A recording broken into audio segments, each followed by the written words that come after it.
দক্ষিণী অভিনেত্রী রাশমিকা মান্দানা এখন তরুণ মনের ক্রাশ। একের পর এক সিনেমায় অভিনয় করে হচ্ছেন শিরোনাম। বিশেষ করে পুষ্পা সিনেমায় অভিনয় করে পরিচিত পেয়েছেন বিশ্বজুড়ে। এবার তিনি আসছেন মাইশা নামের নতুন সিনেমা নিয়ে। সিনেমাটির মাধ্যমে নিজের ক্যারিয়ারে একটি গুরুত্বপূর্ণ বাঁক নিচ্ছেন তিনি। এই ছবির মধ্য দিয়ে তিনি প্রথমবার একক কেন্দ্রে চরিত্রে হাজির হচ্ছেন। ২৭ জুন প্রকাশ পেয়েছে ছবির প্রথম লুক, যেখানে একেবারে নতুন রূপে দেখা গেছে তাকে, একজন তীব্র, রুক্ষ, আহত কিন্তু অদম্য নারী রূপে। প্রকাশিত পোস্টারে রাশমিকার মুখ রক্তমাখা, চুল এলোমেলো, হাতে তলোয়ার আর চোখে জ্বলছে যুদ্ধের আগুন। যেন গর্জে উঠছেন প্রতিপক্ষকে ছিন্ন ভিন্ন করতে।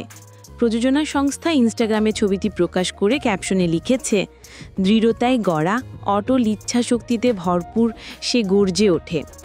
এটা কেবল শোনার জন্য নয়, ভয় জাগানোর জন্য।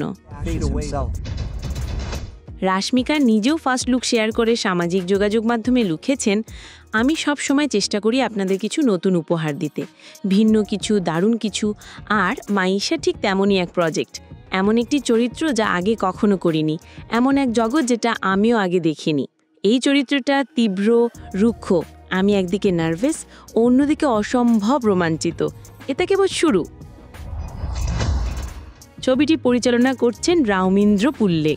নির্মাতার ভাষ্যমতে এটি হবে রাশমিকার ক্যারিয়ারের সবচেয়ে ভিন্নধর্মী চরিত্রগুলোর একটি। আর এই প্রথমবার তিনি এককভাবে একটি ছবি প্রধান মুখ হিসেবে পর্দায় হাজির হচ্ছেন, যা তাকে নতুন উচ্চতায় নিয়ে যেতে পারে। রাশমিকাকে সর্বশেষ দেখা গেছে সালমান খানের বিপরীতে অ্যাকশনধর্মী ছবি সিকান্দারে। আর মুরুগাদাস পরিচালিত সেই ছবি বক্স অফিসে আশানুরূপ সাড়া ফেলতে পারেনি। তবে মাইশাতে তার নতুন রূপ দেখে দর্শকের প্রত্যাশা আবারও উঁচুতে উঠেছে।